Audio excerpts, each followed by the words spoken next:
in insurance, what's the biggest problem people have? They assume they have certain coverages and they don't. Okay. So they assume they have certain coverages. Why do they assume they have certain coverages? People are lying to them. Payment. They the way insurance is marketed is, the lowest premium, it gets you the best insurance. So you have to say, hey guys, if you're buying insurance, here's the truth.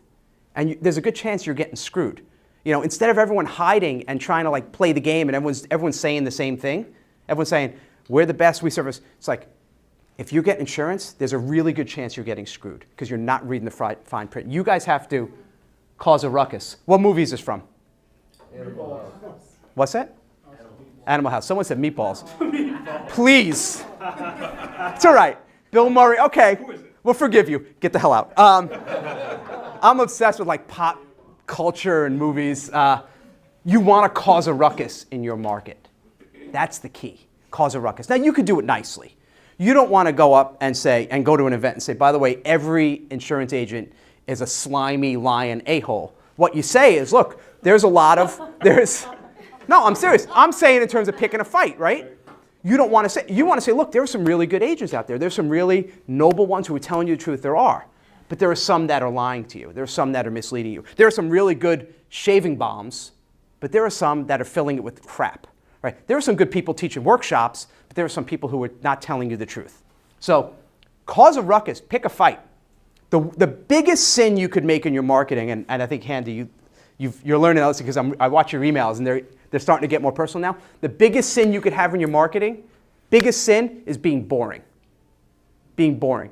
Because you're going to you guys ever get newsletters from like the electric company or like the phone company, those 12-page, or like your doctor's office, the generic, awful, how to drink more water. You can't rip that shit up fast enough. Awful. Awful. Right? That's not marketing. That's how most people are marketing. They're playing it too safe. It's too vanilla. Yes? A lot of the times, though, in insurance and finance, like when you do get letters like that in the mail, it's because they're trying to distract you from the actual problem of you not having actual proper coverage. Then you need to call them out on it. You guys need to call out the challenge, cause a ruckus. You need to call out the truth about what's happening in your market. This is how I built my businesses, because I'm always going to tell the truth, whether people like to hear it or not. Gets me into trouble a little bit, but that's okay. And you find your market, you find your niche, you find your people. This is who I serve. And you guys ever hear the expression, who's your avatar? Your customer avatar? Your customer avatar is, it's a 45 to 55-year-old woman with 2.5 kids and 1 dog, right? It's that thing. That's bullshit. Here's how your marketing becomes better, okay? See, I like to tell it like it is. I'm trying to... 2.5 kids is great. 2.5 kids, that's what it is, right? Here's what you do. Think about your client in real world. So, Winnie, right? Is there one person you're thinking of who you can teach about workshops, like one person in particular that you've helped do their own workshops? Is there one person you could think of? Like you're like, this is the person I helped. This is like my ideal client. You have one person in mind? What's their first name? No comment. Okay. But whoever if it's Dion, let's say, right? Dion, how old Dion's whatever years old, he's married, he's got 1 kid. Like, be really, really specific in everything you do and say, every Facebook post you do, every Instagram selfie, hey, like whatever you do. By the way, my daughter loves when I say I'm lit. She's like, Dad, never, ever say that. Ever. Everything you do is going to be talking to that one person. Because what happens is you go on social media and you go on email and you go on marketing and you don't have someone in particular in mind and your message becomes very general and, hi everybody, how is everyone doing? Oh, here's our new insurance rates, here's our new bomb. And you're not talking to one person. Whenever I send email, I have a couple 100,000 people on my list. And every time we send the email, we get emails back saying, it's like you're reading my mind. Because I'm talking right to them.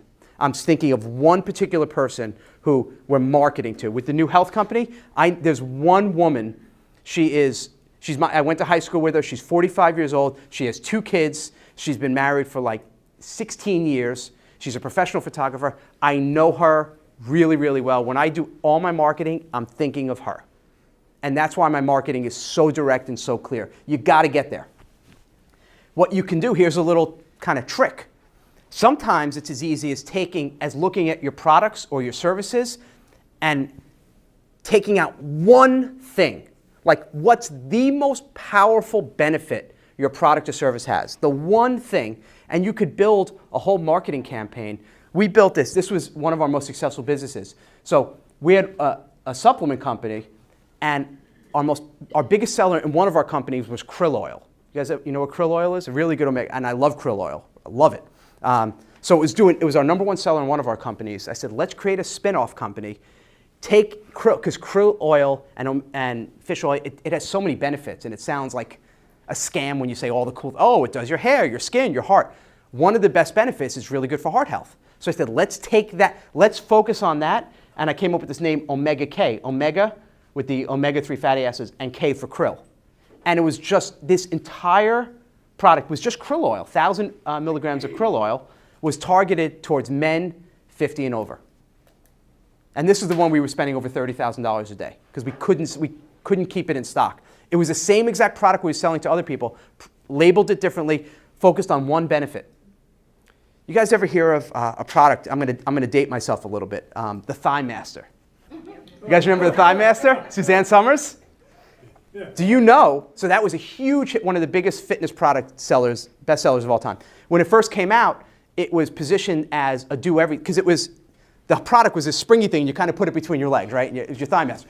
Originally, it was out where you were supposed to use it upper body and back and shoulders, and it bombed. And they said, let's just focus on one thing. Let's just focus on the thighs. Call it the Thigh Master, rebrand it, and it friggin' went like crazy. So see if there's one thing you could pick out, one thing, and go all in with it. You can create a new brand, a new product, a new company just with one specific thing. And you got to know your people. So with us, with the Rewind Superbar, our audience is Gen X. Like, maybe even a little bit. They just named this the new generation now. If you're born, I think, in 78, between 78 and like 80 something, they call you now a Zennial. You guys ever hear that now? That's like, it just came out like 2 weeks ago. That was that in between. Some professor named it. It's in between Gen X and millennials. You're a Zennial. So like, late 90s, like Britney Spears type stuff. Like it was, you remember the days of like TV with remote controls, but you're really good on the internet too. But mine is really a lot focused on Gen X. So I know exactly who my people are. The question is, do you know who your people are? Do you know who your audience is? Are you speaking to them directly? And this is a big one as well. Whenever you can, that bucket, you name that bucket, you own that bucket. This is where your creativity comes into play. So with us, the problem was all these bars were crap. The fruit bars had too much sugar. The protein bars were filled with whey and dairy and all these artificial sweeteners. The green bars taste like you're eating grass. You guys ever have a green bar? Awful. So what can we do to have a bar that meets all these different needs? So if people start comparing you to other things, other products in your category, you lose. If they compare you to other insurance agents, you lose. You have to own that category. So we're not if they say, well, how are you better than a Quest bar? Well, we're not better than we're not a protein bar. We're a super bar.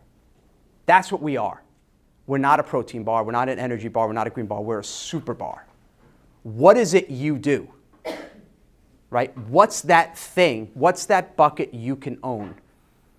And how can you name it so you become the clear and obvious choice? You got to become the clear and obvious choice. This is key. You've got to name your bucket.